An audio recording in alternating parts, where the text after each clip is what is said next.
Heading to his wedding reception, the millionaire entered a mall and saw his ex with a little boy that shocked him. "Hi, my beautiful family.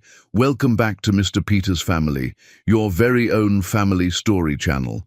May the Almighty bless every woman with unshakable strength, endless wisdom, and a heart that radiates love and light. May she be honored for every sacrifice, every smile that lifts her family, and every silent struggle she bears without complaint. May her dignity shine brighter than the stars, her courage move mountains, and her spirit inspire generations. May the women who nurture, protect, and empower be celebrated, respected, and cherished beyond measure. May every home she touches overflow with peace and joy. May her health, happiness, and dreams be guarded and multiplied. May she walk without fear, speak with confidence, and be lifted in every step by divine grace. For she is the backbone of families, the light of communities, and the heart of humanity itself. If your heart is true, like the video. If your love is real, write, "I am with Mr. Peter." Nathan Tye had perfected the art of lying to himself. Sitting in the back of his Bentley, adjusting his bow tie for the third time, he told himself the tightness in his chest was just wedding nerves. Normal. Expected. Every groom felt this way before walking into a reception with 400 guests waiting to celebrate a marriage that would merge two real estate empires and make headlines across the country. The lie tasted bitter. "Mr. Tye, we're running behind schedule," his driver Marcus said. "Your best man has called 6 times." Nathan stared out the tinted window at afternoon traffic. Somewhere in the Grand Marquis Hotel, Brooke Ashford was probably pacing in her designer gown, her father Sterling checking his watch, photographers capturing fake candid moments. The thought made Nathan's stomach turn. "Take the mall route," Nathan heard himself say. "Cut through Westfield." "Sir, that'll add time. I need air. Just do it." The Bentley pulled into the shopping complex Nathan hadn't visited in years. Not since Hope used to drag him there, laughing at his complaints, making him try ridiculous hats, stealing kisses between stores. Hope. 5 years hadn't erased her face. Those dark eyes that saw through every defense, that smile that made him feel like he'd won something precious. His phone vibrated. "Lucas, where are you? Brooke is losing it." Nathan typed back, "10 minutes." Another lie. He stepped into the mall's artificial brightness, needing to breathe air that wasn't recycled, to delay the inevitable moment when he'd promise forever to a woman he respected but didn't love. A woman who wasn't Hope Powell. He was passing the main atrium when he saw her. Hope Powell stood near the fountain 30 feet away, wearing a tailored navy pantsuit that screamed money. Her hair was pulled back elegantly, diamond earrings catching light. A designer bag hung from her shoulder, but that wasn't what shocked Nathan, frozen. Hope was crouched down, eye level with a little boy who couldn't have been more than 5 years old. The child wore a private academy uniform, crisp white shirt, navy sweater with embroidered crest. He was animated, small hands gesturing wildly as he told Hope something that made her throw her head back and laugh. That laugh. God, Nathan had spent 5 years trying to forget that sound. The boy turned slightly, and Nathan's world tilted sideways. The child had Nathan's face. Not similar. The boy was Nathan at that age. Same dark eyes, same dimple in the left cheek, same crooked smile. Even from this distance, the resemblance was impossible to miss. Nathan's legs moved without permission, carrying him 3 steps closer before his brain caught up. His heart slammed against his ribs. That boy was his son. He knew it with absolute certainty. A man approached them, tall, confident, mid-30s, wearing expensive casual clothes. He handed Hope a coffee, ruffled the boy's hair with easy affection, said something that made them both smile. The 3 of them looked like a family. Hope's face was radiant. She looked successful, powerful, happy. Nothing like the devastated woman Nathan had destroyed 5 years ago. This Hope had rebuilt herself into something extraordinary without him. The boy grabbed the man's hand, tugging him toward a store. Hope stood, smoothing her pantsuit, and that's when her gaze swept across the atrium. Their eyes met. Nathan waited for recognition, for shock, for something. But Hope's expression remained neutral, politely blank, the way you'd look at a stranger. For 3 heartbeats she stared, then she turned away, took the boy's other hand, and walked toward the exit. Like Nathan was nobody. Nathan stood paralyzed as shoppers flowed around him. That boy was his son. Hope had been pregnant when he'd destroyed their relationship. She'd carried his child, raised him alone, built a life that looked infinitely better than anything Nathan had created, and he'd known nothing. His phone erupted with calls, the wedding coordinator having a meltdown, 400 guests waiting. Nathan turned and walked back to the car. The drive to the hotel took 15 minutes. Nathan spent them replaying the scene on endless loop. That dimple, those eyes, a son. He had a son. The Grand Marquis loomed ahead. Nathan walked through the marble lobby like a man heading to execution. Lucas intercepted him at the ballroom doors. "Where the hell have you been? Brooke is ready to—" "Nathan, what's wrong?" "I need to make an announcement." "What?" "Get them quiet, now." Something in Nathan's voice made Lucas step back. 2 minutes. Nathan waited while Lucas disappeared into the ballroom. Music cut off. Lucas's voice over the microphone, polite laughter, expectant silence. Nathan walked into a room full of chandeliers and champagne and 400 faces. Brooke stood at the front in her wedding gown, expression cycling from relief to fury. Nathan walked to the microphone. His hands were steady as he pulled it from the stand. "Thank you all for coming," he said. "I know this isn't how these things usually go, but I need to tell you something now, before this goes any further." "Nathan," Brooke stepped closer, voice urgent. "What are you doing?" He looked at her. Brooke was beautiful, accomplished, perfect on paper, everything his father Raymond wanted, everything that made sense. She wasn't Hope. "This wedding was a mistake," Nathan said into the microphone. The ballroom erupted. Gasps, shocked exclamations, chairs scraping. Brooke's face went white, then red. Sterling was already moving toward the stage. "I'm sorry, Brooke. You deserve someone who loves you the way you deserve. That's not me. I thought I could make this work. I thought 5 years was enough time to move on. But I was lying to myself and to you."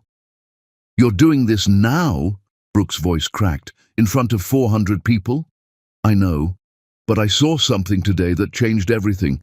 Someone who reminded me of what I threw away." Sterling reached the stage. "You son of a bitch. The contracts, the merger—" "I know, sir, I'm sorry. But I can't marry your daughter to save a business deal." Nathan set down the microphone and walked off stage. The ballroom exploded behind him. He kept walking. Lucas caught up in the lobby. "Have you lost your mind?" "Maybe. This is about Hope. You never got over her." Nathan stopped. "I saw her today, Lucas, at the mall. She had a little boy. He looked exactly like me." Lucas's expression shifted from anger to shock. "You think—" "I know. I have a son. Hope had my baby and I knew nothing. How is that possible?" "I don't know, but I'm going to find out." Nathan pulled out his phone and searched. Hope Powell. The results loaded. Hope Powell, CEO of Powell Properties, self-made mogul builds $50 million empire. Article after article. Photos of Hope at galas, conferences, ribbon cuttings. In every photo she looked powerful, confident, untouchable. "She did all this without me," Nathan whispered. Lucas read over his shoulder. "Even if that kid is yours, you just blew up your life. Your father will lose his mind. The Ashford deal is dead." "I don't care." Nathan looked at his best friend. I spent 5 years convincing myself I made the right choice. That Hope was after money, that my father was protecting me. But I just saw her with our son, and she looked happy, free.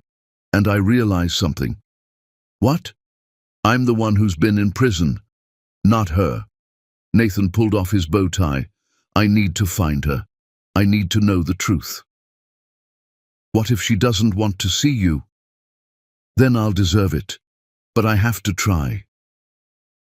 Nathan walked out of the Grand Marquis Hotel, leaving behind the wreckage of his wedding and the life he'd been sleepwalking through for half a decade. Find out where Hope Powell lives. I don't care what it costs. Find her. Sir, I'm just a driver. Then call someone who can. Tonight. I need an address tonight. Nathan leaned back and closed his eyes. He'd just destroyed his engagement, his business merger, probably his relationship with his father. And all he could think about was that little boy's face, those eyes that mirrored his own, that life he'd missed. I'm coming, Hope, Nathan whispered. I don't know what happened. I don't know why you disappeared, but I'm going to find out. The Bentley pulled into traffic, carrying Nathan toward a truth that would shatter everything he thought he knew, because what Nathan didn't know, what he couldn't know, was that Hope Powell had been waiting for this moment for 5 years, and nothing about their reunion would go the way he expected. Chapter 2. Hope stood in her home office staring at her phone, watching the news alerts flood in. Billionaire walks out of wedding reception. Nathan Ty abandons bride in front of 400 guests. He'd seen them. After 5 years of carefully avoiding every place Nathan might be, of building her life in a different part of the city, he'd seen her and Jason at that mall. And just like she'd planned, it had destroyed him. Mom? Her brother Dante appeared in the doorway. Tyler just called. He said Nathan walked out of his wedding. It's all over social media. Hope set down her phone. I know. Hope, did you plan this? Hope didn't answer. Instead, she pulled out a file from her desk drawer. Inside were photos, documents, a timeline spanning 5 years. What is that? Dante asked. Insurance, evidence, proof. Hope's voice was cold. Everything I've done since Nathan destroyed me has been leading to this moment. Dante stared at his sister. What are you talking about? Hope walked to the window, watching the city lights. You want to know the truth? The real truth? Nathan didn't just abandon me when I was pregnant. He did something worse. What could be worse? He got me pregnant on purpose. Dante went very still. What? That last month before he destroyed us. We were using protection every single time except one night. One night when Nathan insisted we didn't need it. When he was particularly persuasive about wanting to feel closer to me. I thought it was romantic. It wasn't. He sabotaged the condom. How do you know? Because 3 days after he broke up with me, I found a receipt in his jacket pocket. He'd bought pregnancy tests, multiple boxes, a week before I even knew I was pregnant. He knew, Dante. He was testing to see if his plan worked. Dante's face went pale.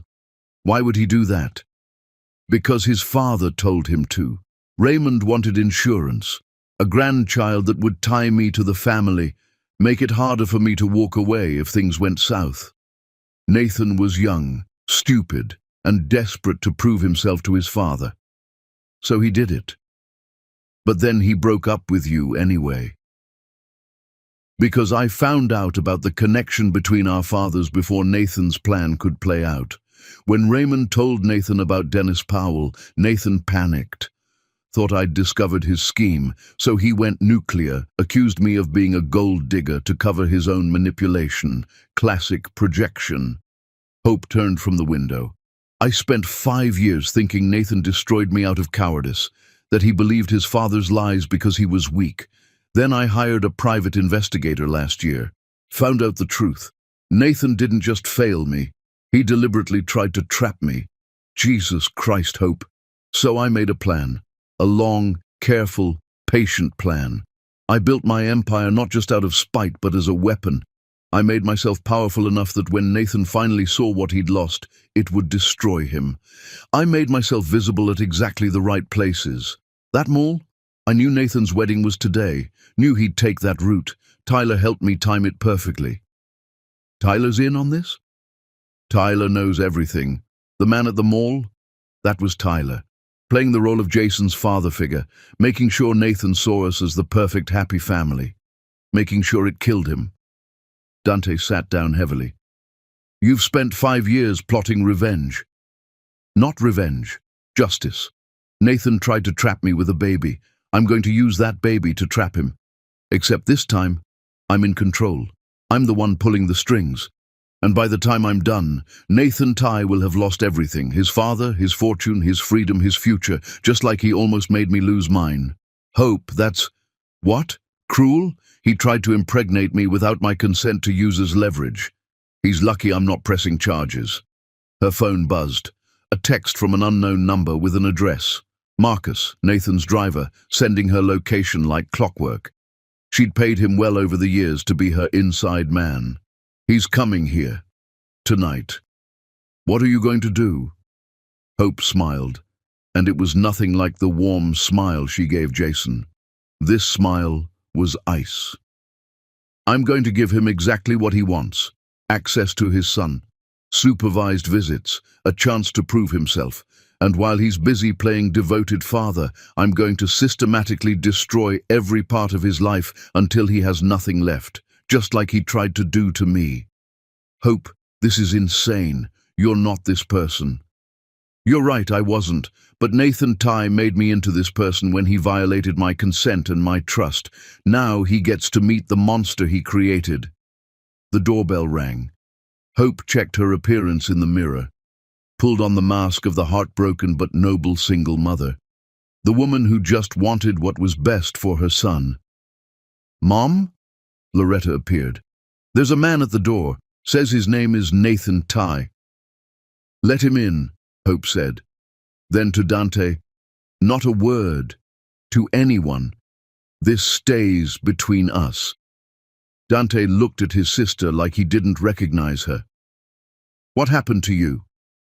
I survived, and now I'm making sure no one ever has the power to hurt me again. Hope went downstairs. Through the window, she could see Nathan pacing on her porch. He looked desperate, broken, exactly how she'd imagined him looking 1,000 times over the past 5 years. Good. She opened the door. Nathan. Hope. They stared at each other. 5 years of silence. And underneath it all, Hope's carefully constructed plan ticking like a bomb. It's late, Hope said, her voice perfectly controlled. Whatever you want to say, make it quick. Is he mine? Hope let the silence stretch. Let Nathan suffer for 3, 4, 5 seconds before answering. Yes.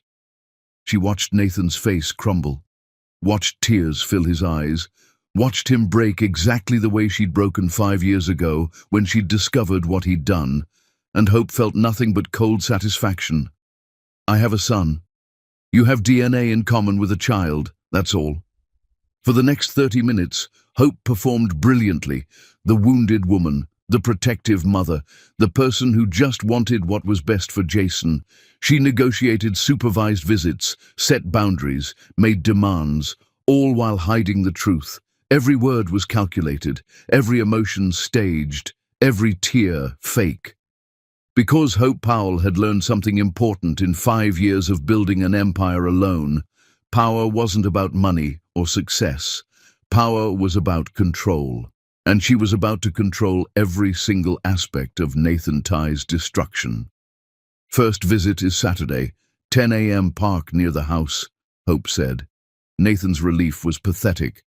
Thank you for giving me this chance. After he left, Hope went upstairs to Jason's room. Her son was sleeping peacefully, clutching his stuffed dinosaur. The only real thing in her life. The only person who hadn't betrayed her. The only reason she'd survived. I'm doing this for you, Hope whispered, so you never have to be powerless like I was. So you never have to wonder if someone you love is using you. But even as she said it, Hope felt something crack inside her, a small voice asking, when did protecting her son become the same as destroying his father? Hope silenced that voice, locked it away with all the other doubts and fears and moments of weakness. She had a plan, and nothing, not Nathan's tears, not Dante's concern, not her own conscience, would stop her from seeing it through. Saturday couldn't come fast enough. Chapter 3. Nathan spent the week preparing for his first visit with Jason like a man preparing for trial. He read parenting books, researched age-appropriate toys, practiced conversations in the mirror, called his mother Colleen for advice. Just be yourself, Colleen said. Be honest, be present. That's all any child needs. But Nathan couldn't shake the feeling that he was walking into something he didn't understand. Hope's coldness, the way she'd looked at him with such controlled neutrality, like he was a stranger, or worse, like he was an opponent. Saturday morning arrived. Nathan showed up at Riverside Park 15 minutes early, paced the parking lot, checked his reflection in the car window. Hope's car pulled up exactly at 10. Jason climbed out of the back seat, wearing his dinosaur shirt and light-up sneakers. He looked uncertain, hiding slightly behind Hope's legs. "Jason, this is Nathan," Hope said, her voice warm and gentle with her son. Nothing like the ice she'd used with Nathan. "Nathan, this is Jason." Nathan crouched down. "Hi, Jason. It's nice to meet you." Jason studied him with those big eyes, Nathan's eyes. "You look like me."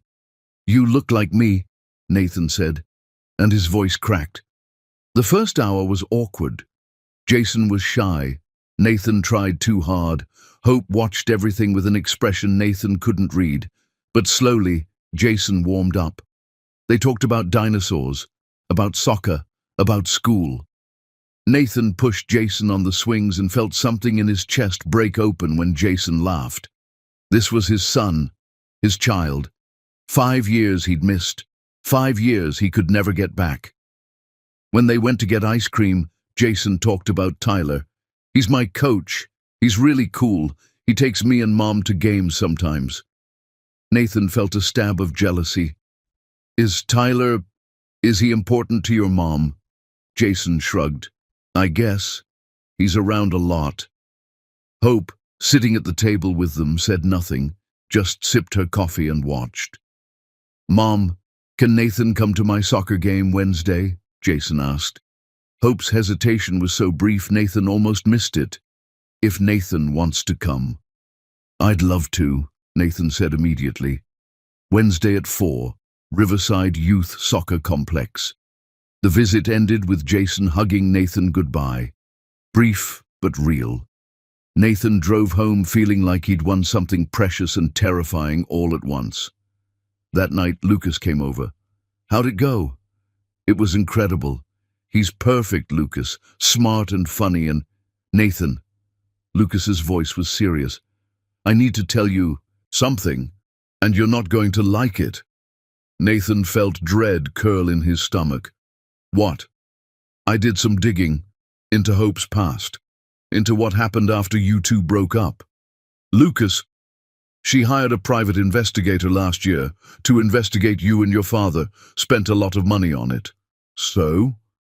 "Maybe she just wanted to know what we were up to." "Nathan, the investigation wasn't just about your father. It was about you, specifically about that last month before you broke up. The investigator pulled phone records, bank statements, security footage. He was looking for something specific." Nathan's blood ran cold. "What are you talking about?" "I don't know yet, but Nathan, something feels off. The way Hope has positioned herself, the timing of you seeing her at the mall on your wedding day, Tyler being there, playing happy family. It feels staged." "You think she planned for me to see her?" "I think Hope Powell is a lot more calculating than you remember, and I think you need to be careful. She's the mother of my child. She's protecting herself. I don't blame her." "Maybe. Or maybe she's planning something else entirely." After Lucas left, Nathan sat alone in his apartment, pulled out his phone, started going through old files, old messages from 5 years ago, and found something that made his hands shake. A receipt from a pharmacy, 3 days before he'd broken up with Hope. Pregnancy tests, multiple boxes. Nathan's mind raced. Why would he have bought pregnancy tests before Hope even knew she was pregnant? He didn't remember buying them. Didn't remember. His phone rang. His father. "You walked out of your wedding. Cost me millions. What the hell is wrong with you?" "Hope had a baby, my son." Silence. Then, "I know." "You know? How long have you known?" "Since the beginning. She told me she was pregnant right after you broke up with her. Wanted money. I paid her $2 million to disappear." Nathan felt sick. "You paid her off?" "I did what was necessary. That woman was using you, just like her father tried to use me." "Her father? Dad, what really happened with Dennis Powell?" Another pause. Longer this time. "That's not relevant." "Tell me." "Fine. Dennis and I were partners. He discovered some irregularities in my accounting, threatened to expose me. I had to protect myself, protect our family, protect you. You committed fraud. You destroyed an innocent man to cover your crimes. And then you lied to me about it. Made me think Hope was after revenge when she didn't even know what you'd done. I protected you. You manipulated me. You made me destroy the woman I loved based on lies." Nathan's voice was shaking. "Did you also plant that pregnancy test receipt in my things?" Silence. "Dad, did you plant that receipt to make it look like I was trying to trap Hope?" "I did what was necessary." Nathan ended the call. His hands were shaking so hard he could barely hold the phone. His father had planted false evidence, made it look like Nathan had deliberately tried to get Hope pregnant. If Hope had found that receipt, if she'd hired an investigator who'd uncovered it, she thought Nathan had violated her consent, had tried to trap her. No wonder she looked at him with such cold fury. Nathan grabbed his keys, drove to Hope's house. It was late, but he didn't care. He pounded on the door until Hope opened it, fury on her face. "It's midnight. Jason is asleep. I didn't do it." Hope went very still. "What?" "The receipt, the pregnancy tests. My father planted them, to make it look like I was trying to trap you. Hope, I swear on everything I have I would never do that to you. Never." Hope's expression didn't change. "Get off my property. Hope, please, call my father. Confront him. He'll tell you the truth. He just admitted it to me." "I don't believe you." "Then let me prove it. Give me 1 week. 1 week to prove my father set us both up, that he's been manipulating everything from the beginning." Hope stared at Nathan for a long moment. Then, "You have until Saturday. Prove it, or you never see Jason again." She slammed the door in his face. Nathan sat in his car, mind racing. He had 7 days to prove his father had framed him. 7 days to save his relationship with his son. 7 days to convince Hope that the monster she thought he was had been his father all along. And Nathan knew exactly where to start. Chapter 4. Nathan spent the next 3 days becoming a detective. He hired a forensic accountant, a private investigator, a tech specialist. He gave them one mission: prove Raymond Ty had planted that receipt and manufactured evidence to frame Nathan. Wednesday afternoon, Nathan showed up at Jason's soccer game. Hope was already there, standing with other parents. She saw Nathan and her expression went carefully blank. Tyler was on the field coaching. He looked up, saw Nathan, and his eyes narrowed. The game started. Jason played forward. He was good. Fast, confident, aggressive. When he scored a goal, he looked at the sideline, saw both Nathan and Hope cheering, and his face lit up. After the game, Jason ran over. "Did you see my goal?" "I did. That was incredible." Tyler approached, extended his hand. "Nathan, I'm Tyler Grant." Nathan shook it. "Tyler, thanks for being there for Jason all this time. He's a great kid." Tyler's smile didn't reach his eyes. "Hope's told me a lot about you." I'm sure she has. Jason, go get your stuff, Tyler said. Then to Nathan, can I talk to you for a minute? They walked a few feet away. Tyler's friendly expression vanished. I know what you did. Hope told me everything. About the pregnancy trap, about how you tried to manipulate her. Nathan's jaw clenched. That's not what happened. Really, because Hope has receipts, literally, evidence that you planned the whole thing. Evidence my father planted. Tyler laughed. Of course. Blame your father. Classic rich boy move. Hope hired an investigator. She found what my father wanted her to find, but it's not the truth. And what is the truth? The truth is, my father destroyed Hope's father through fraud, then manipulated both of us to make sure Hope and I never ended up together. He's been playing us from the beginning. Tyler studied Nathan. If that's true, prove it. I'm trying. I have until Saturday. And if you can't prove it, then Hope cuts me out of Jason's life, and I lose my son. Something shifted in Tyler's expression. Look, I don't like you. I think you're a privileged asshole who destroyed a good woman and is now trying to weasel your way back. But I care about that kid over there, and he's already getting attached to you. So if you're lying, if you're going to hurt him, I will make your life hell. I'm not lying. We'll see. That night Nathan's phone rang. His investigator. I found something. Your father kept a private server. Email backups going back 20 years. Most of it's encrypted, but I cracked some files. And? There's an email from 5 years ago. Your father to a guy named Derek Moss, discussing Operation Separation. Instructions on how to fabricate evidence against you. How to make it look like you'd planned to trap Hope Powell. Nathan's heart was pounding. Send me everything. There's more. Your father paid Derek Moss $3 million last year. Around the same time Hope hired her investigator. I think Derek fed Hope's investigator the fake evidence. Derek Moss. Where have I heard that name? He's Hope's CFO. Nathan felt like he'd been punched. What? Derek Moss works for Hope. Has for 3 years. He's been in her inner circle this whole time. Nathan hung up and immediately called Lucas. Lucas, I need you to dig into Derek Moss, Hope's CFO. I think he's working for my father. On it. But Nathan's mind was racing.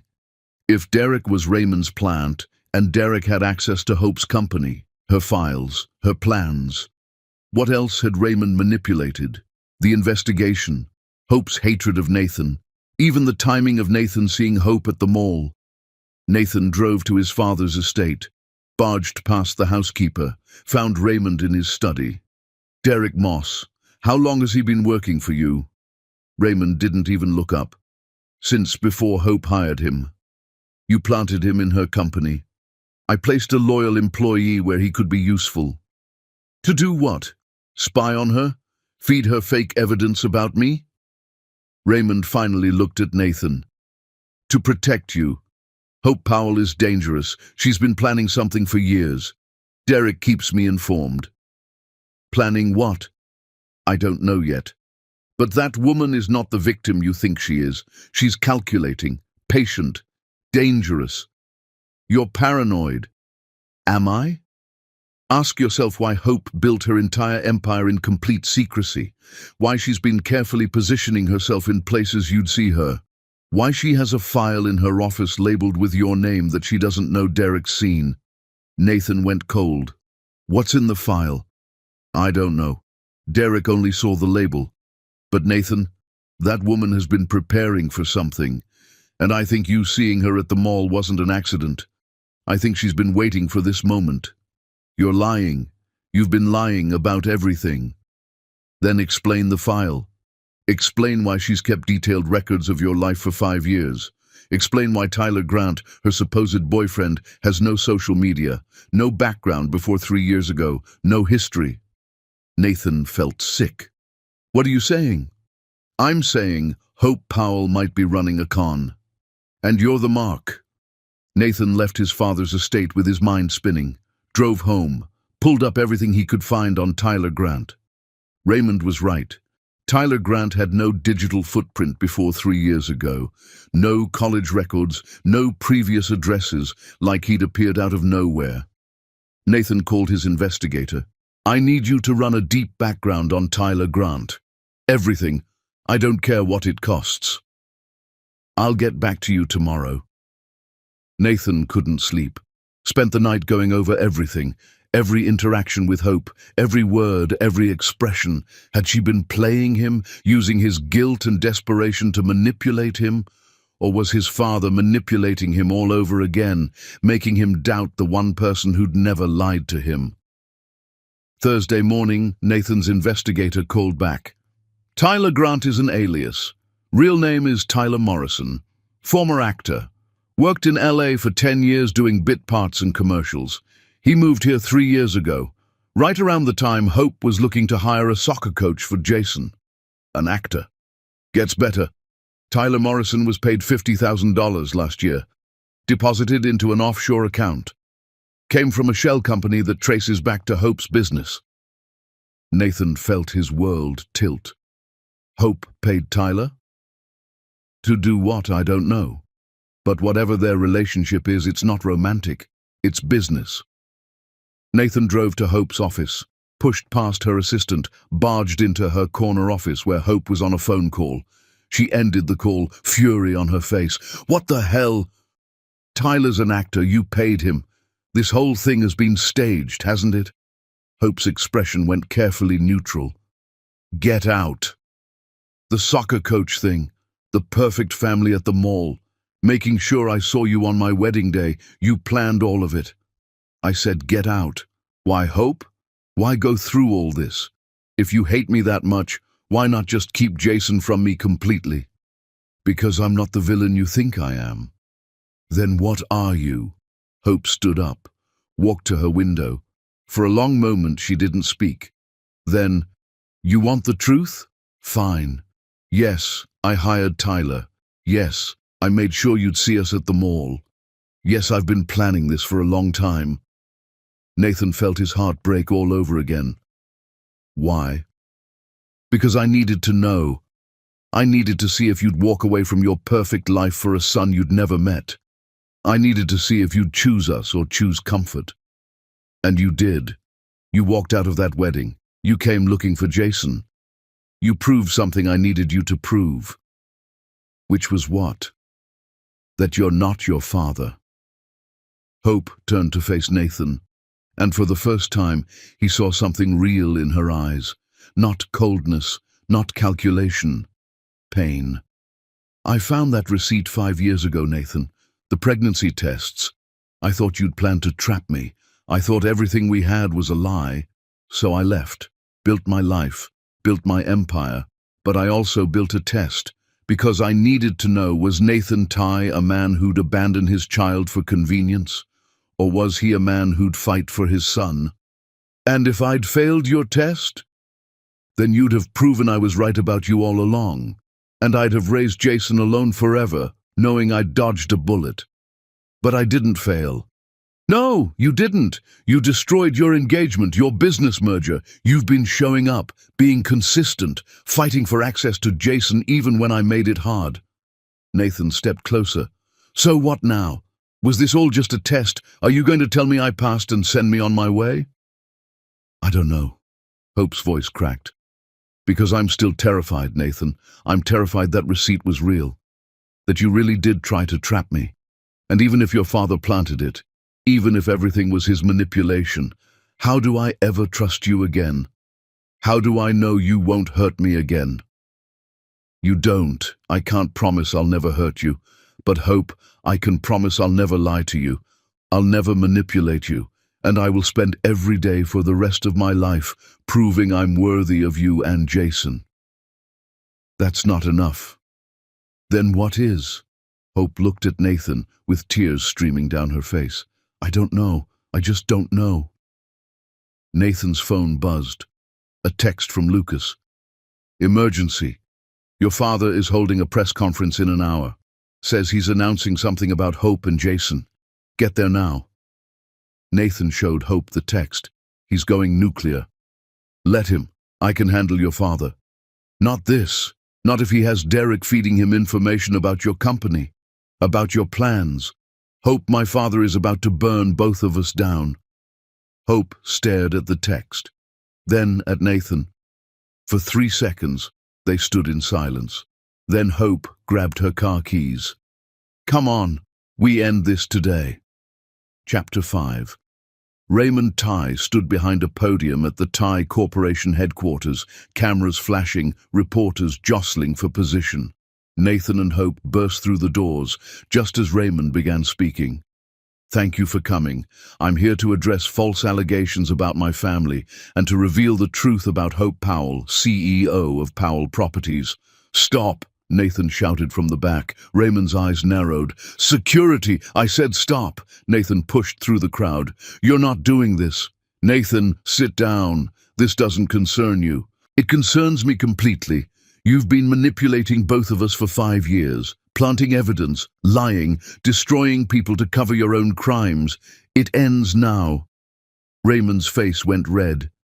You have no idea what you're talking about. I have the emails, Dad, your correspondence with Derek Moss.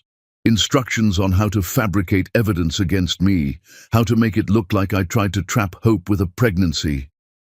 Reporters were writing frantically, cameras swiveling between Nathan and Raymond.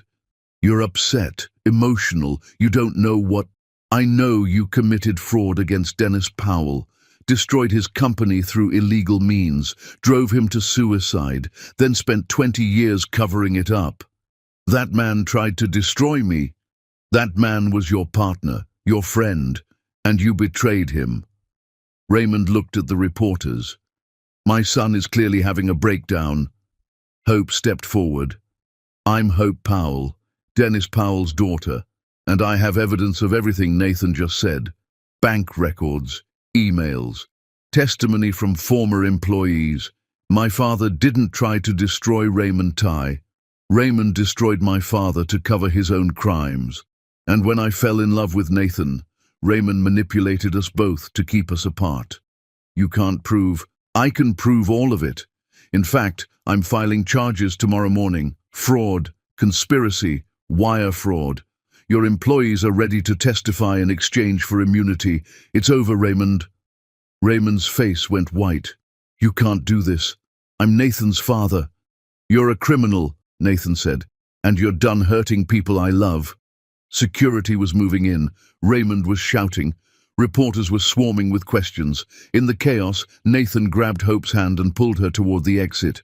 They made it to Hope's car before the press caught up. Hope was shaking as she started the engine. I can't believe we just did that, she said. We had to. He wasn't going to stop. They drove in silence for a while. Then Hope said, Derek, we need to deal with Derek. Already on it. Lucas is executing a board removal as we speak. Derek will be gone by end of day. Hope glanced at Nathan. You planned that? While you were in your office, made some calls. Lucas has been building a case against Derek for days. We just needed the right moment. Why didn't you tell me? Because I wasn't sure if you'd trust me enough to help, or if you'd think I was trying to manipulate you. Hope pulled the car over, turned to Nathan. I need you to be honest with me, completely honest. Did you buy those pregnancy tests? No, I swear on Jason's life I didn't. I would never do that to you. But you can't prove it was your father. I can't prove it definitively. But Hope, think about it. Why would I buy tests before you even knew you were pregnant? How would I even know to buy them? The timing makes no sense unless someone was planning ahead. And I wasn't planning anything. I was in love with you. I wanted to marry you. I wanted a life with you. A baby would have been amazing, but I never would have forced it. Hope studied his face, searching for lies, for manipulation, for anything that said she shouldn't trust him. She found nothing but raw honesty. I believe you, she whispered. You do? I don't want to. Every part of me that's been protecting myself for 5 years is screaming not to trust you. But I believe you. Nathan reached for her hand. So what now? Now we figure out how to be parents together, how to navigate this mess we're in, how to... Hope's phone rang. Her mother. Hope, something's wrong with Jason. He collapsed at school. I'm taking him to Mercy Hospital right now. Hope's entire world stopped. What? They think it's his heart, the same condition he had as a baby. Hope, you need to get here now. Hope dropped her phone, started the car with shaking hands. What happened? Nathan asked. Jason, hospital, his heart. Nathan grabbed the phone from where it had fallen, started giving directions. Go, I'm navigating, just drive. They made it to the hospital in 12 minutes. Hope was out of the car before it fully stopped, running through the emergency entrance. Jason Powell, she gasped at the desk. Where is he? Room 3. Down the hall on the left. Hope ran. Nathan was right behind her. Jason was on a bed, hooked up to monitors. Loretta stood beside him, holding his hand. Jason looked small and scared and pale. Mom, Jason whispered when he saw Hope. I'm here, baby. I'm here. The doctor entered. Ms. Powell, I'm Dr. Chen. Jason has a condition called hypertrophic cardiomyopathy. It's genetic. His heart muscle has thickened, making it harder to pump blood. He had this as a baby. They said it resolved.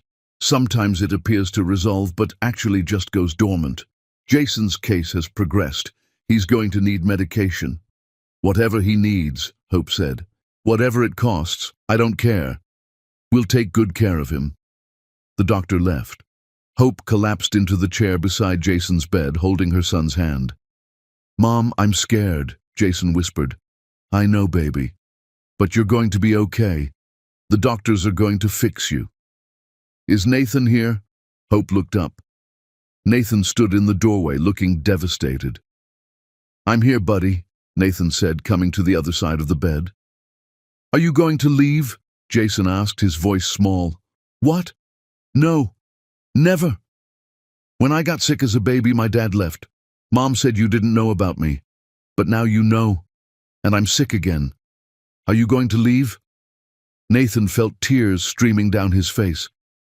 Jason, look at me. I'm not going anywhere. I'm going to be here through every test, every treatment, every single second. You're my son. And I don't leave my family.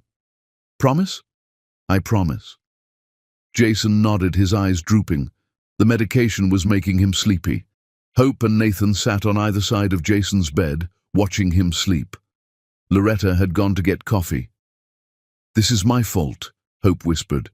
The genetic condition. It came from my side. My grandmother had heart problems. It's not your fault. I should have had him tested more regularly. Should have caught it sooner. You've done everything right.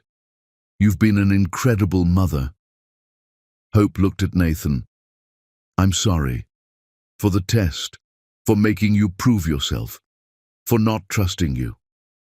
Don't apologize. I destroyed your trust 5 years ago. You had every right to protect yourself. But I went too far. I was so focused on protecting myself that I didn't see. You really do love him. You really are trying.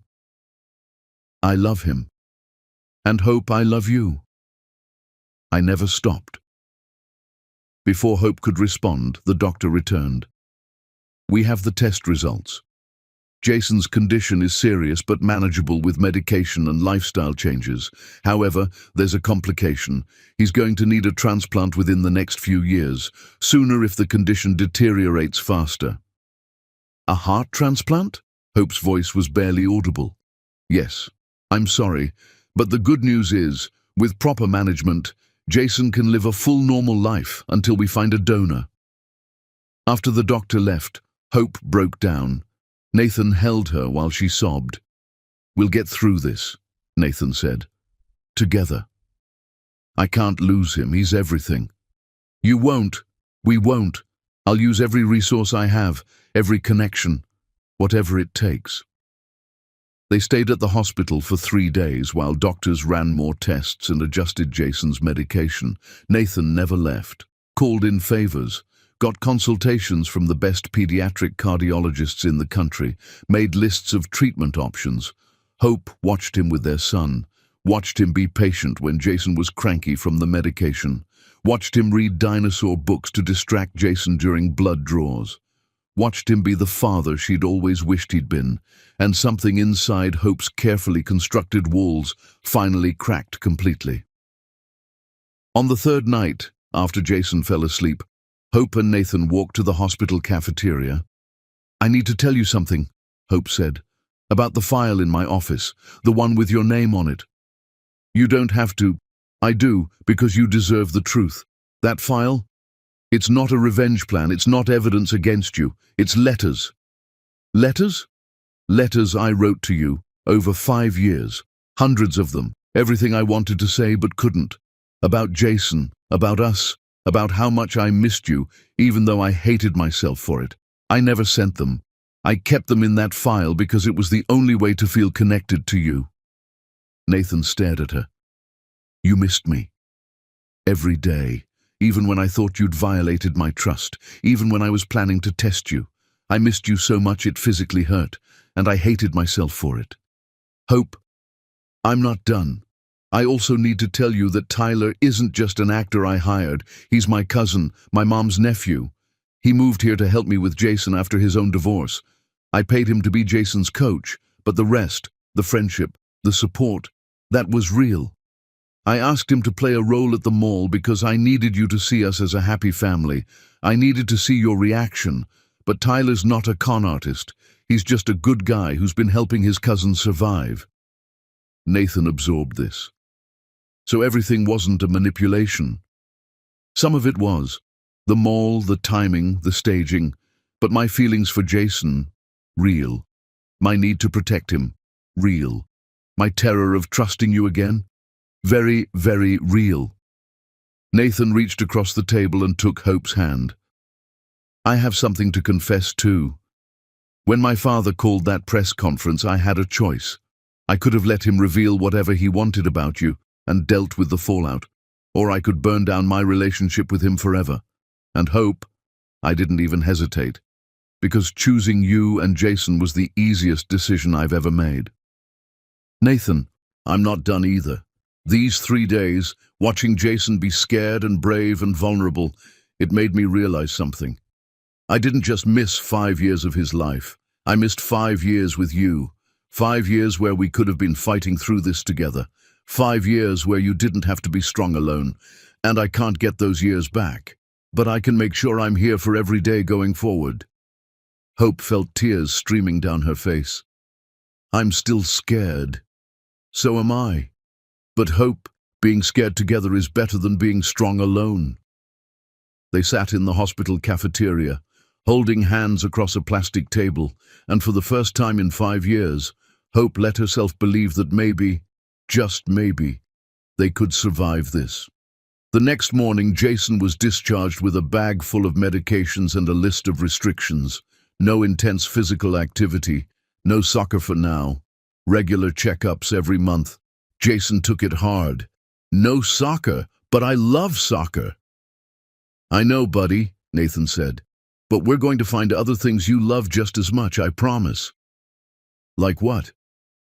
"I don't know yet, but we'll figure it out together." They drove home, Hope, Nathan, Jason, and Loretta.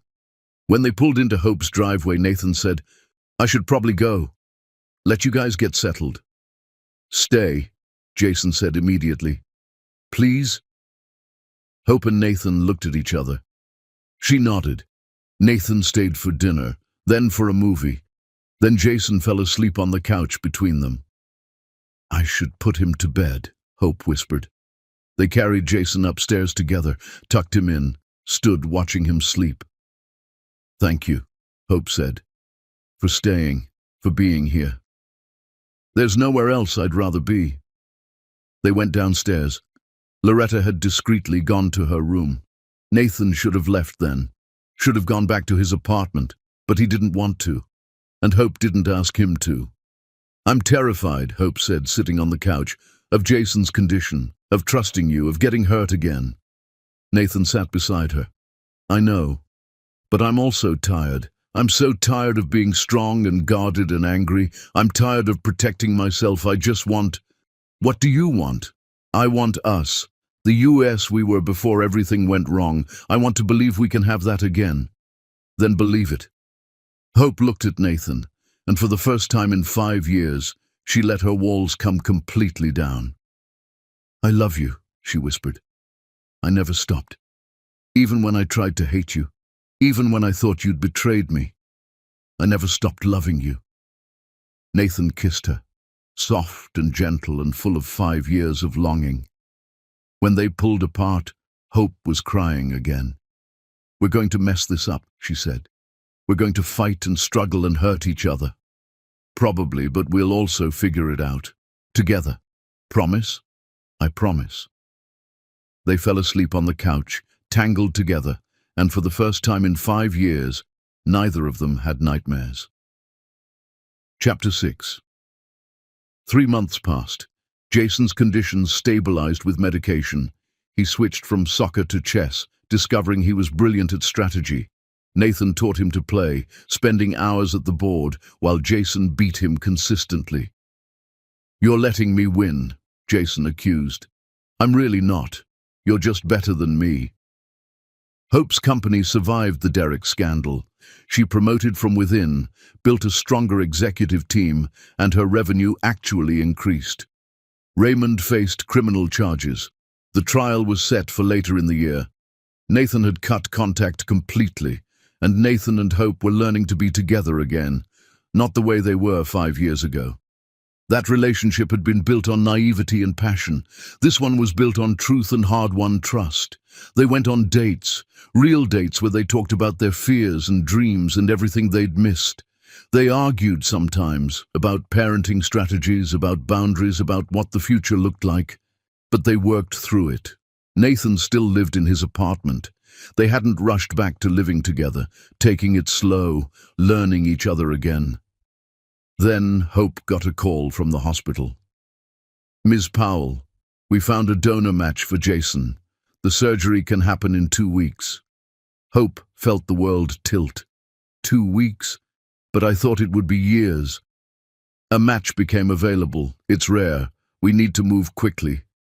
Hope hung up and immediately called Nathan. They found a donor.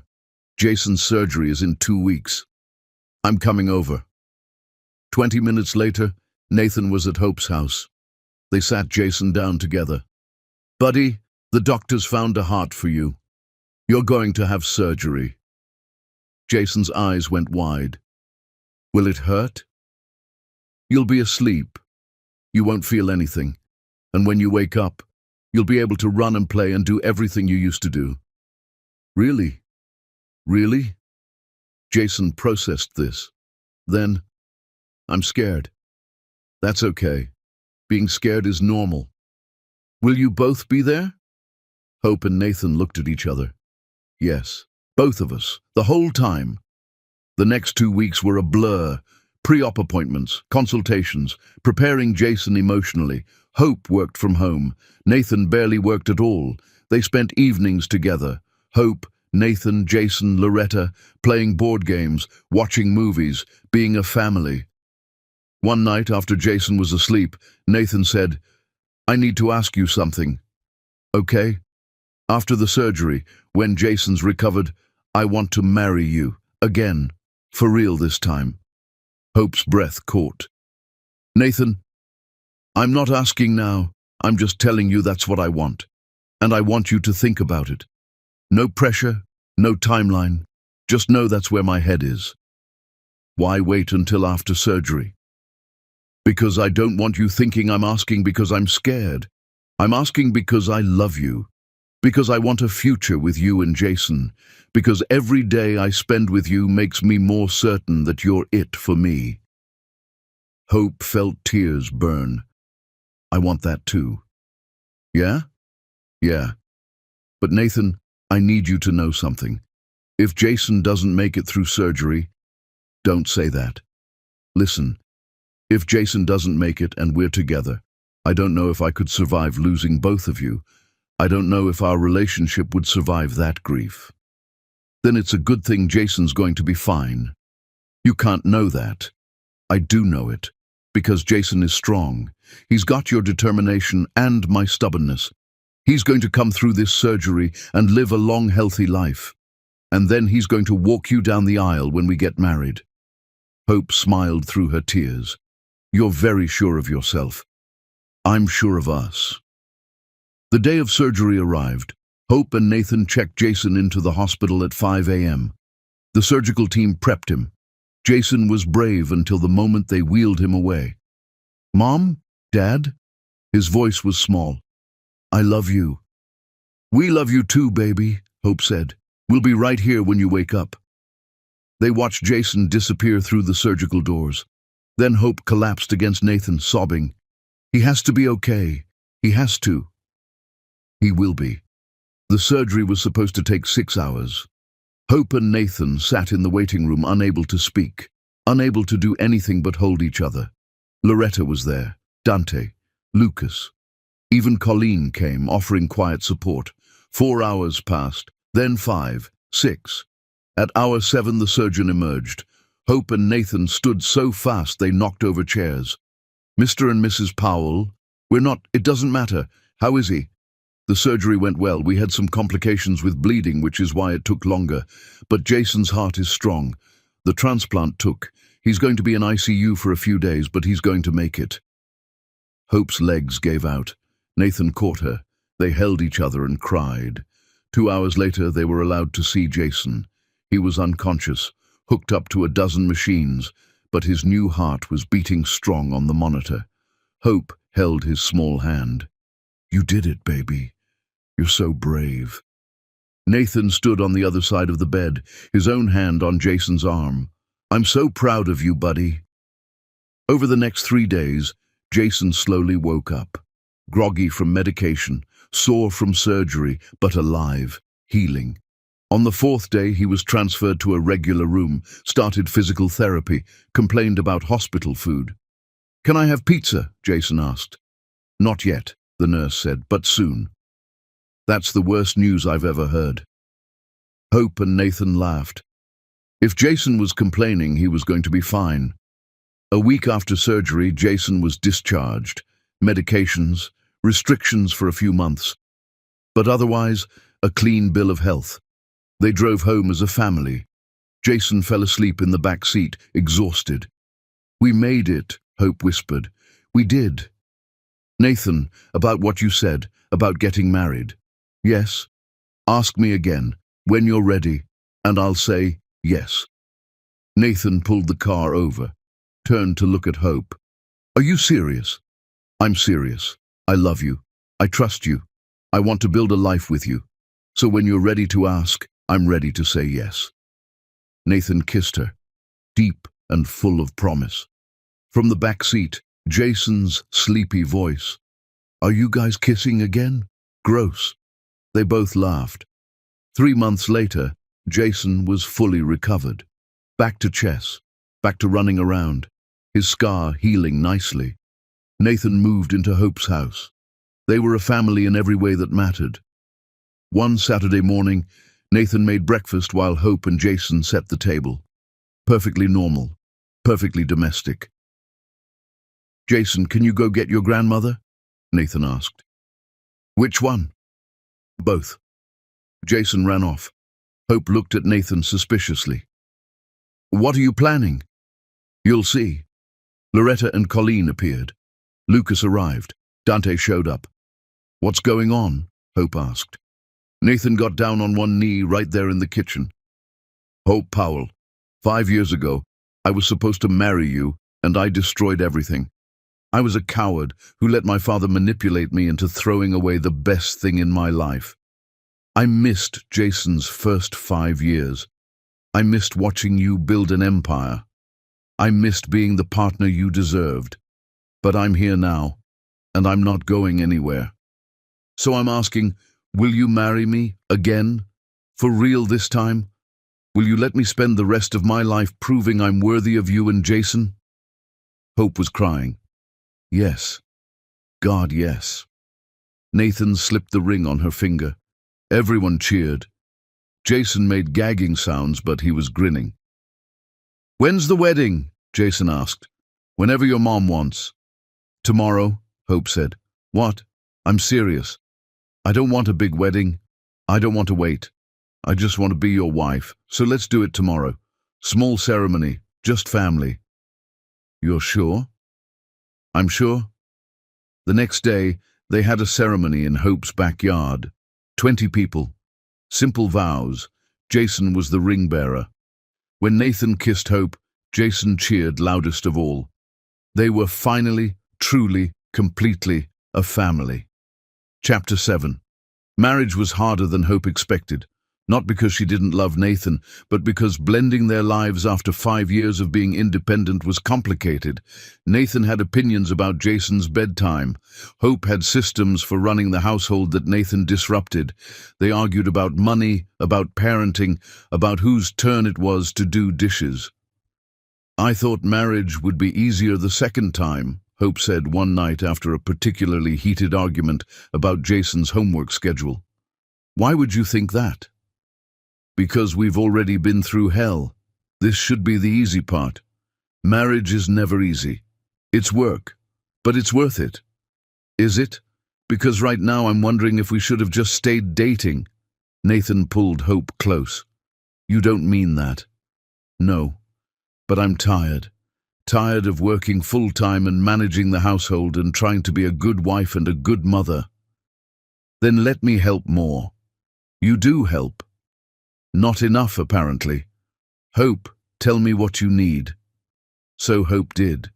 They had hard conversations, redistributed responsibilities, hired a housekeeper, made schedules. It got easier. 6 months after the wedding, they fell into a rhythm that actually worked. Then Hope found out she was pregnant. She stared at the test, hands shaking. They hadn't been trying, hadn't even discussed more kids, but here it was, 2 lines. Hope told Nathan that night after Jason was asleep.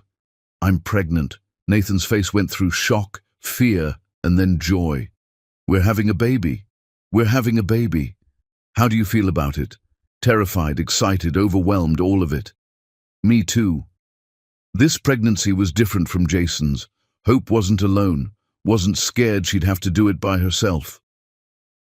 Nathan went to every appointment, held her hair when she had morning sickness, rubbed her feet when they swelled. They told Jason when Hope was 3 months along, "You're going to be a big brother." Jason's eyes went wide. "Really? Really? Is it going to be a boy or a girl?"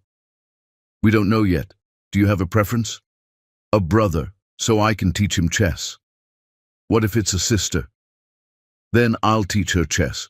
Girls can play chess too. Mom's really good at it." Hope laughed. "Thanks, buddy." The pregnancy progressed smoothly.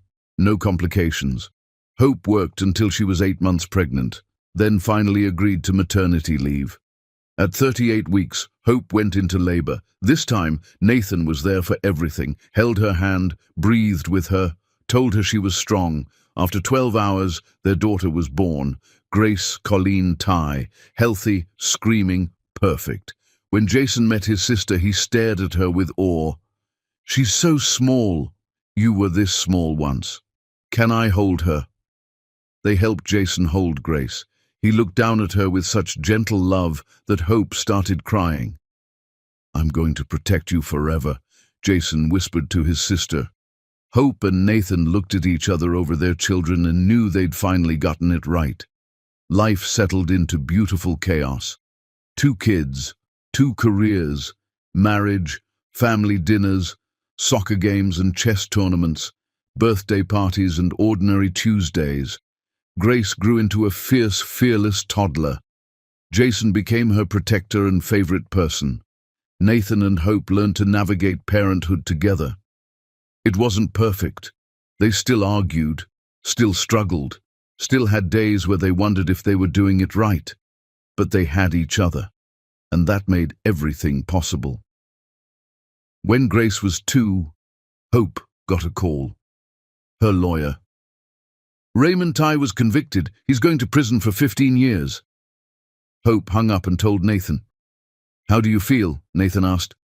I don't know. Part of me is glad he's facing consequences. Part of me is sad for you. He's still your father. He stopped being my father the moment he chose manipulation over honesty. I'm not sad. I'm relieved. He can't hurt anyone else now. That night, they got another call. Raymond's lawyer. Mr. Ty left a will. He's left everything to your son Jason, with conditions. What conditions? The money becomes Jason's when he turns 18, but only if you and Hope stay married until then. If you divorce, everything goes to charity. After the lawyer hung up, Nathan and Hope looked at each other. He's still trying to control us, Hope said. Let him try. We're not getting divorced. How can you be so sure? Because I chose you. Every day, I choose you. And I'll keep choosing you for the rest of my life. My father can't manipulate that. Hope believed him. Finally, fully, completely believed him. They never talked about Raymond's money. Let it sit in trust, lived their lives. Jason and Grace grew. Hope's company expanded. Nathan's consulting firm thrived. They were happy, not perfect, but happy. And that was everything. Chapter 8. When Jason was 12 and Grace was 7, Colleen got sick. Cancer. Aggressive. Fast-moving. Nathan took it hard. His mother had been the one person from his old life who'd supported him unconditionally. I can't lose her, Nathan said, crying in Hope's arms. We're going to fight this, all of us. Colleen started treatment, chemo, radiation, the works. Hope and Nathan visited constantly. Jason and Grace made cards, read to their grandmother, made her laugh even when she felt terrible. But the cancer was relentless. 6 months after diagnosis, Colleen was in hospice. Nathan sat by her bedside holding her hand. Hope was there. The kids had just left with Loretta. I'm proud of you, Colleen whispered. You became the man I always knew you could be. Because of you. No, because of Hope. She made you fight for something real. Colleen looked at Hope. Take care of him. He's stubborn, but he's got a good heart. I will. And Nathan, don't let my death break you. Don't let it break your family. Promise me. I promise. Colleen died that night, peacefully, surrounded by family.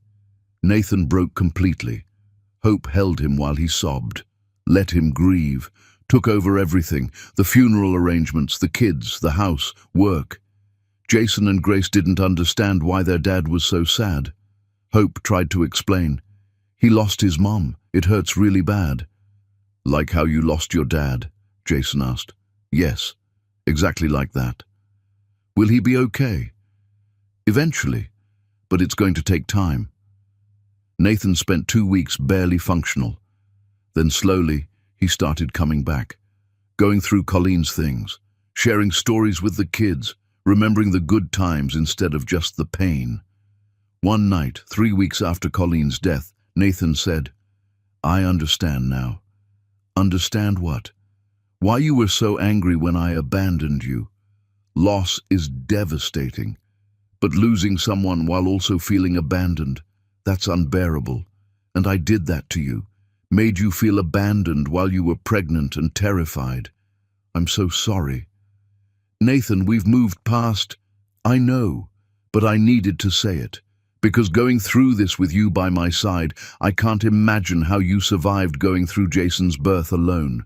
You're the strongest person I've ever known. Hope held Nathan. We survived, both of us, and now we're here. Now we're here. Time passed. The grief softened. Nathan started living again. Then Hope got another call. Derek Moss. I know you don't want to hear from me, but I need to tell you something. Raymond gave me documents before he went to prison. Insurance, he called it. Information about Hope Powell that could destroy her. What information? I don't know. Sealed envelope. He said to open it if you or Nathan ever came after his legacy. But I'm dying. Cancer. I have maybe 6 months. And I can't die knowing I'm sitting on something that could hurt you. Where's the envelope? I'll bring it to you, tomorrow. Hope told Nathan. This is it, Raymond's last manipulation. Whatever's in that envelope, it's designed to destroy us. Then we burn it. We don't even open it. What if it's something important, something we need to know? Hope, nothing my father has to say matters anymore. The next day, Derek arrived. He looked terrible, thin, pale, sick. He handed Hope an envelope. I'm sorry for everything I did, for being his spy, for almost destroying your company. I was greedy and stupid. Why are you doing this, giving us the envelope? Because I'm dying, and I don't want to die a coward. Derek left. Hope and Nathan stared at the envelope. We should burn it, Nathan said. What if it's medical information about Jason? What if Raymond knew something about the genetic condition we need? Nathan hesitated. Open it. Inside was a single document, DNA test results. For Jason, Nathan Tye was listed as the father. But there was a note in Raymond's handwriting. Insurance, if needed, claim the test was falsified, proof attached. I don't understand, Hope said. Nathan read further. His face went white. My father took Jason's DNA without permission, ran a test, then created a fake document suggesting Jason isn't mine. He was going to use it to destroy us if we ever threatened him. But the test shows you are the father. Right, but he also created a fake version that shows I'm not. If we'd ever gone public against him, he was going to release the fake test and claim Jason wasn't mine. Make me look like an idiot. Make you look like a liar. Destroy our family. Hope felt sick. He was going to take Jason away from you. He was going to make me question everything, make me doubt you all over again. Nathan crumpled the papers. But he's in prison. He can't hurt us. And this document? It's nothing. They burned it, watched it turn to ash. That's the last of him, Nathan said. The last of his manipulation. He's gone. Finally. Hope and Nathan held each other, grateful to be on the other side of Raymond's control. Life continued. Jason started high school. Grace started soccer. Hope and Nathan celebrated 10 years since the mall encounter. 10 years, Hope said. Can you believe it? Best 10 years of my life. Even with all the pain, especially with the pain, because we survived it together. They were happy, truly, deeply happy. And then Jason turned 18. Chapter 9. The day Jason turned 18, the lawyers called. The trust is ready to be transferred. Jason Powell is now the recipient of Raymond Tye's estate, approximately $180 million. Hope hung up and told Jason. That's a lot of money, Jason said. It is. What do you want to do with it? Jason thought for a long moment. I want to donate most of it. To heart research, to help kids like me. That's beautiful, Jason. But I want to keep some, for college, and for Grace's college, and to start a foundation, for kids whose parents can't afford medical care. Hope started crying. Your father would be so proud. Which one? Both. Dennis would love that you're helping people. Nathan loves that you're using your grandfather's blood money for good. Jason hugged his mum. I learned from the best. The foundation launched 6 months later. The Dennis Powell Foundation for Pediatric Care. It paid medical bills for families who couldn't afford treatment.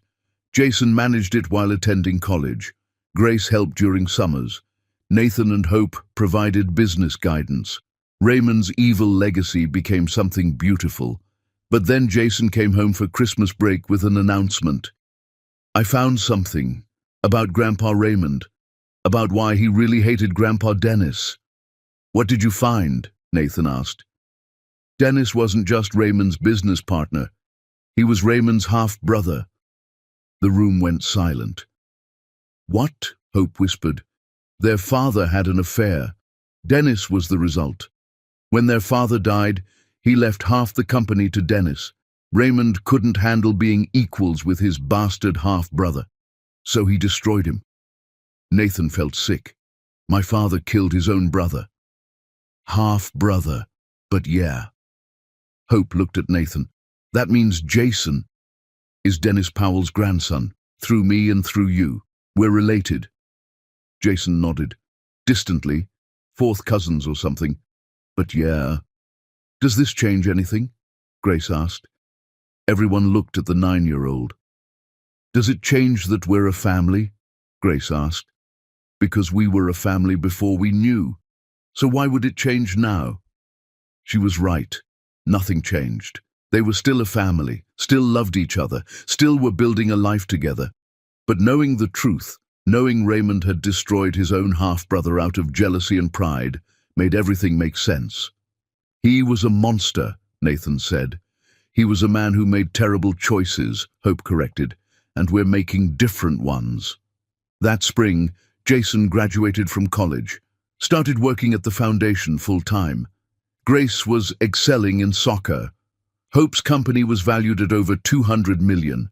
Nathan's consulting firm was thriving. They were successful, happy, together. Then one night, Hope got a call from Dante. You need to come to Mom's house, now. Hope and Nathan rushed over, found Loretta sitting at the kitchen table, crying. Mom, what's wrong? I have something to tell you, something I should have told you years ago. What is it? Loretta looked at Hope with tears streaming. When you were pregnant with Jason, Raymond came to see me. We know. He tried to pay me off. That's not all. He threatened me. Said if you ever told Nathan about the baby, he'd have me investigated for tax fraud. He'd planted evidence in my finances. I'd go to prison. Hope felt the world tilt. What?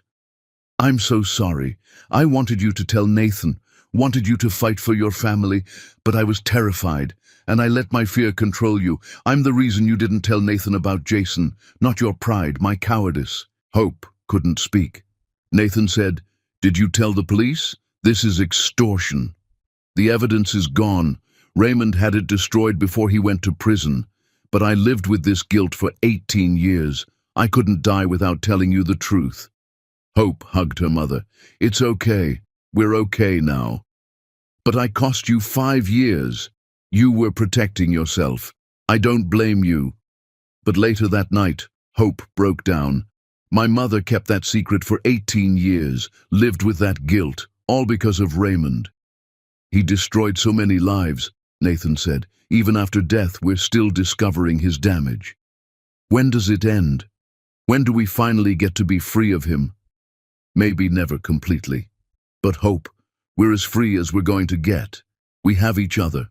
We have our kids. We have a life we built despite everything he did. That's winning. Hope wanted to believe it, but Raymond's ghost seemed to haunt them. Then Grace came home from school with news. There's a girl in my class. Her name is Brooke Ashford. Nathan and Hope froze. Ashford? Nathan asked. Yeah, she's new. Her mom just moved here. Her mom's name is Brooke too. The teacher said she used to live here but moved away. Now she's back. Brooke, Nathan's ex-fiancée, the woman he'd abandoned at the altar 10 years ago. This can't be a coincidence, Hope said. Maybe it is. Maybe she just moved back. But 2 days later, Brooke showed up at Nathan's office. Hello, Nathan. Nathan stood frozen. Brooke, you're back. I'm back. I wanted to talk to you about something important. I'm married, happily.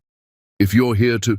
I'm not here to win you back. I'm here because my daughter has been asking questions about her father. Nathan's blood ran cold. Her father? You, Nathan. She's yours. The world stopped. That's impossible. We did, once. 3 weeks before you walked out. You were drunk. I was desperate to save our relationship. It happened once. But you never said, because I was humiliated. You abandoned me at our wedding. I found out I was pregnant a month later.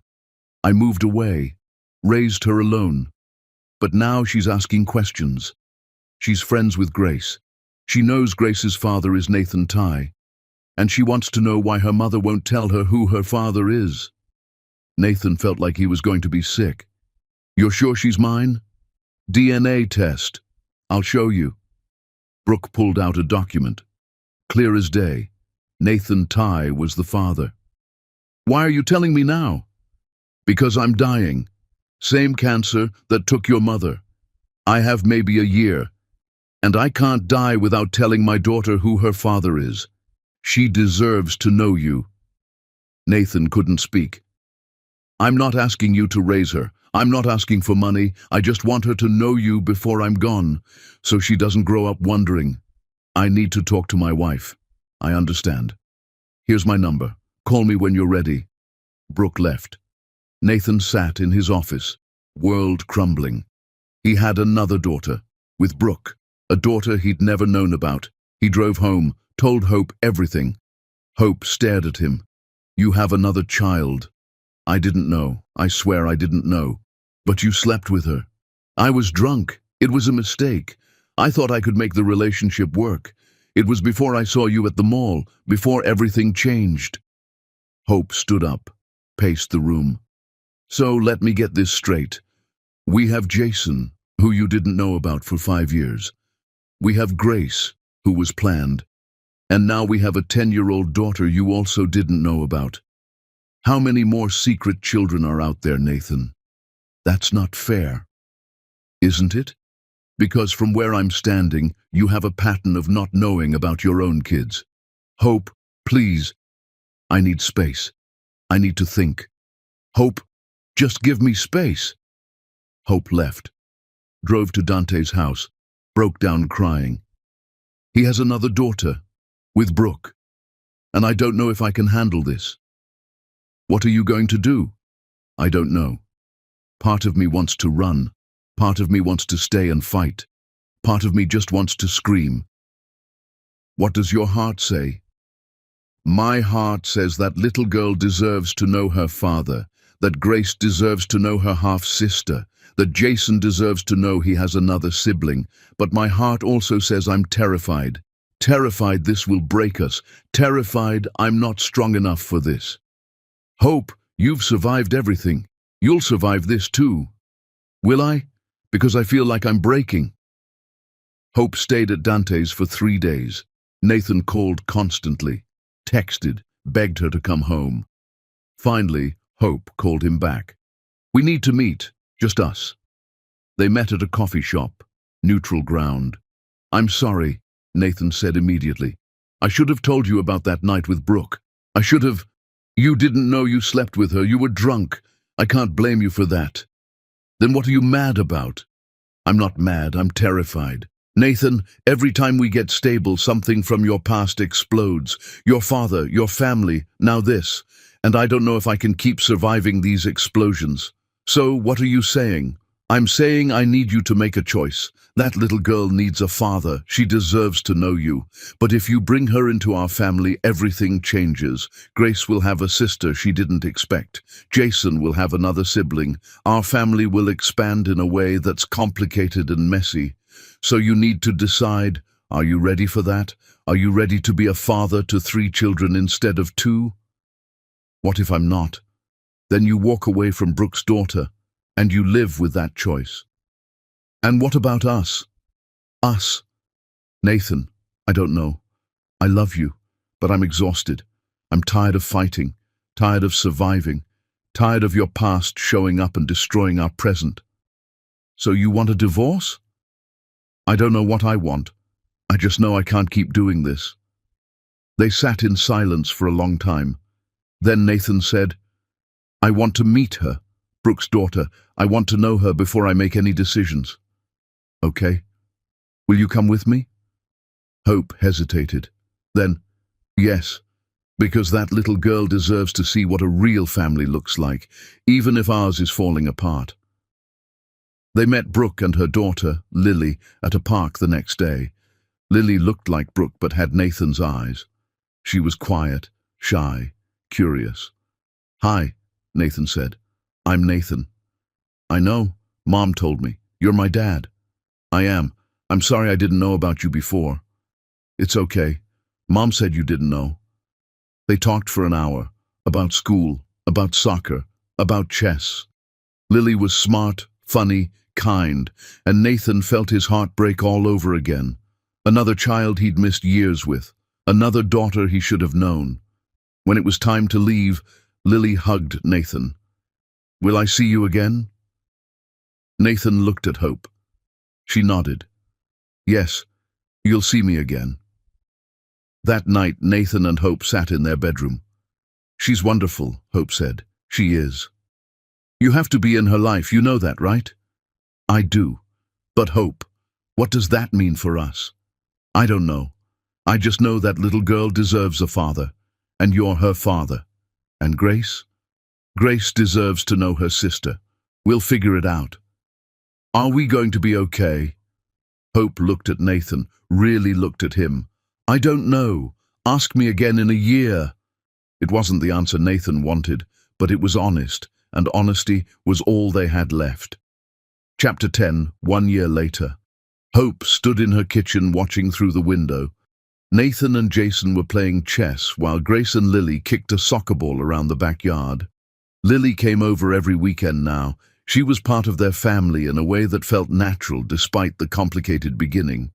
Brooke had died 8 months ago, peacefully, surrounded by family. Lily had moved in with her aunt, but Nathan had formal visitation rights. They were navigating it.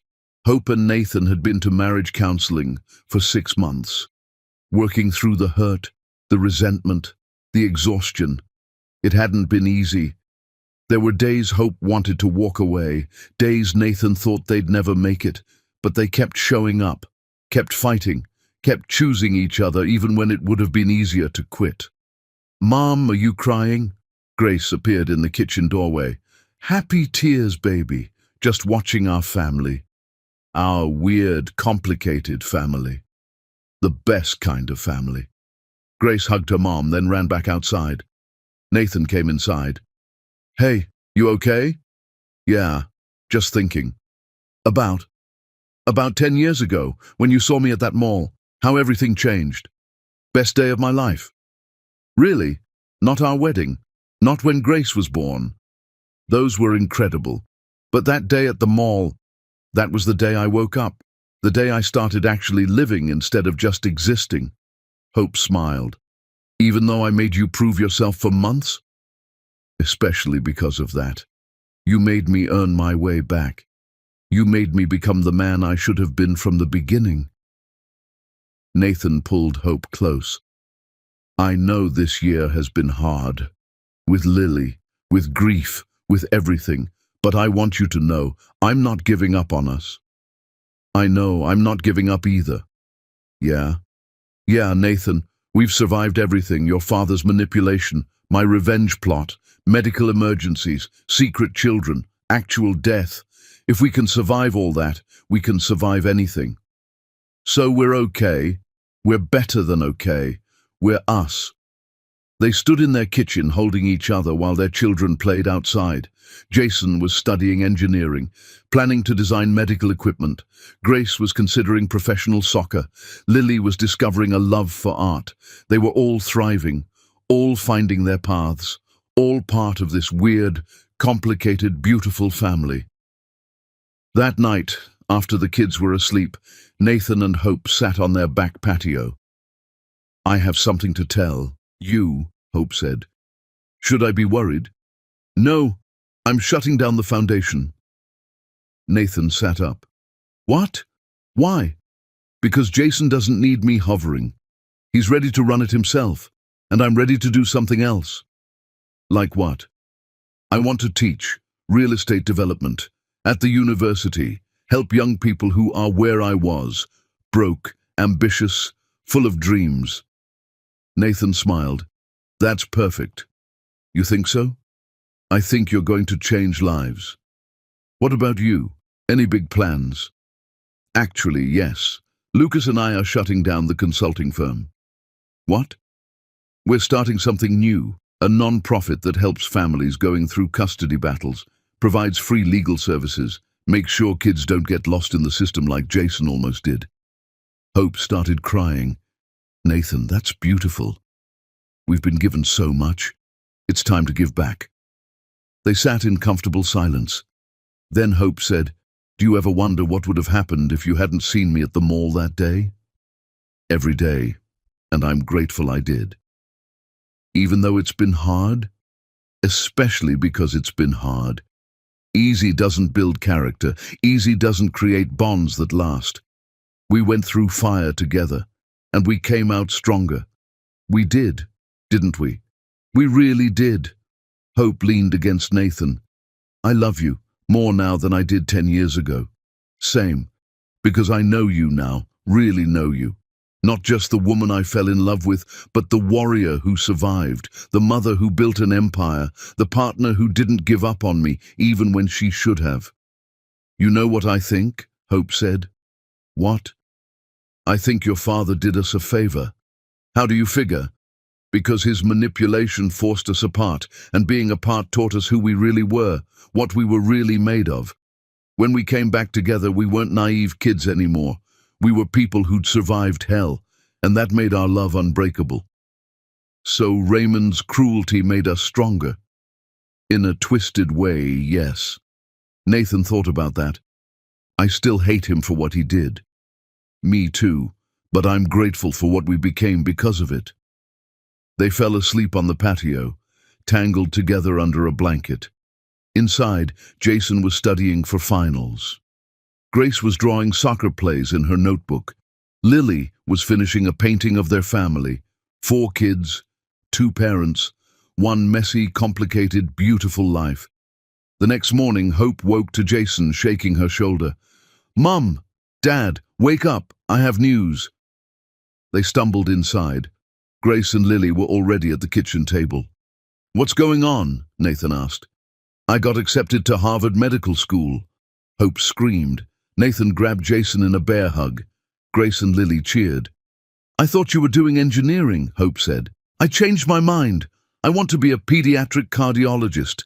Help kids like me. Hope was crying. Your grandfather Dennis would be so proud. Both my grandfathers, Jason said. The good parts of them, anyway. That night, the whole family celebrated. Dante, Loretta, Lucas and his wife. Even Tyler flew in from California where he'd retired. Over dinner, Grace asked, Dad, do you ever regret walking out of your wedding? Everyone went quiet. Nathan looked at Brooke's daughter, at Lily, then at Grace, then at Jason, then at Hope. Not for 1 second. That decision led to all of you, led to this family, led to this life. Regret that? Never. Even though you hurt Lily's mom? Grace pressed. Nathan looked at Lily. I'm sorry I hurt your mother. I'm sorry I wasn't there for your first 10 years. But I'm here now, and I'm going to be here for the rest of your life. Lily smiled. I know. The celebration went late into the night. When everyone finally left, Hope and Nathan cleaned up together. 10 years, Hope said. Can you believe we made it? Honestly, no. There were so many moments I thought we'd break. Me too. But we didn't. No, we didn't. Nathan pulled Hope close. Want to know a secret? Always. I'm glad it was hard. I'm glad we struggled. Because every time we almost broke and didn't, it proved something. What did it prove? That this is real. That we're not together because it's easy or convenient. We're together because we chose each other, again and again, through every possible obstacle. Hope kissed him. I'd choose you again too. Every time. They stood in their kitchen, in the life they'd built, surrounded by evidence of their survival, photos on the walls, Jason's acceptance letter on the fridge, Grace's soccer schedule, Lily's artwork, proof of a family that shouldn't have worked but did. 10 years ago, Nathan Ty had walked into a mall heading to his wedding reception and saw his ex with a little boy who shocked him. That moment had destroyed his old life and built something infinitely better in its place. Hope Powell had spent 5 years building an empire alone, raising their son, proving she didn't need anyone. Then Nathan had returned and she'd learned that strength wasn't just about surviving alone. Sometimes it was about being brave enough to trust again. They'd both made terrible choices, both hurt each other, both carried scars that would never fully fade, but they'd survived. Together. And that was everything, because the greatest love stories aren't the ones without pain.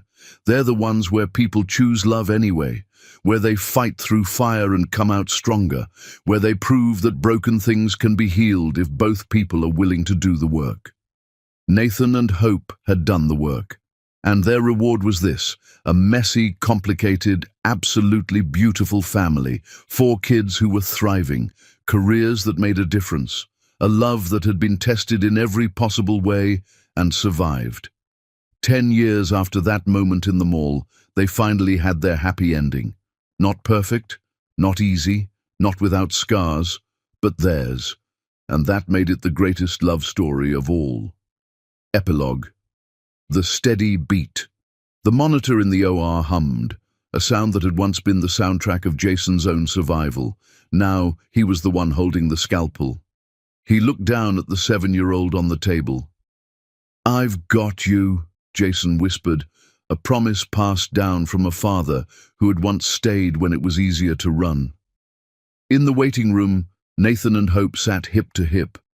Nathan's hair was silver, and Hope's face bore the fine lines of a life lived intensely, but they held hands with the grip of 2 people who had survived a shipwreck. "He's doing it, Hope," Nathan said, watching the surgical doors. "He's fixing a heart." Hope leaned her head on his shoulder. "He's been fixing ours for 20 years, Nathan." The doors finally swung open. Jason emerged, tired but triumphant. He didn't need words. He simply nodded. The same nod Nathan had given Hope the day he chose her over his fortune.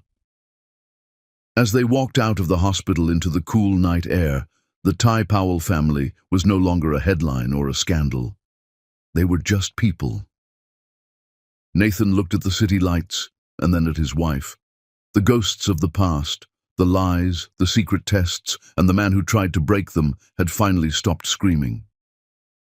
In the silence of the night, there was only the steady, rhythmic beat of a family that had refused to stay broken. The end.